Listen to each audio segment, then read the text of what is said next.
আসসালামু আলাইকুম, সবাই কেমন আছেন? আশা করি আল্লাহর রহমতে সবাই অনেক ভালো আছেন। আমার ছাদ বাগানে এটি অস্ট্রেলিয়ান সুপার বাগা আনার। এই আনারটা আজকে পুরোটাই প্রুনিং করে দিছি। গাছটা ছাদের গাছ যেহেতু অনেক বড় বড় হয়ে গেছিল, ডালগুলো অনেক লম্বা লম্বা, বাতাসই ধরে। এটা ছাদ বাগানের জন্য বিশাল একটা সমস্যা, যেহেতু গাছের বয়স হচ্ছে অনেক বড়। হার্ড প্রুনিং না করলে পরবর্তীতে ফলও ভালো আসবে না। এই যে ডাল কেটে তারপরে ফাঙ্গিসাইড লাগিয়ে দেওয়া হয়েছে। আনার ছিল, আনার সহ কাটতে হয়েছে। মায়া করলে তো হবে না, এখন কাটতেই হবে। মায়া লাগে তারপরে ফল সহ আনার গাছ প্রুনিং করতে, কিছু করার নাই, কাটতে হয়।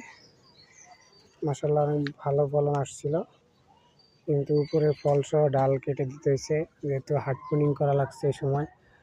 গাছটা অনেক বড় হয়ে গেছিলো, ছাদ বাগানের গাছ। আর বড় হলে দেখতেও যেমন খারাপ দেখা যায়, ঢাল ভেঙে যায়, গাছের সমস্যা হয়। স্প্রে আকরনাশক ছত্রাকনাশক এগুলি স্প্রে করতে সমস্যা হয়। সবাই দোয়া করবেন যাতে এই ডাল থেকে আবার সুস্থ পরিপক্ক ডাল থেকে আবার ফল হয় আগের মতো।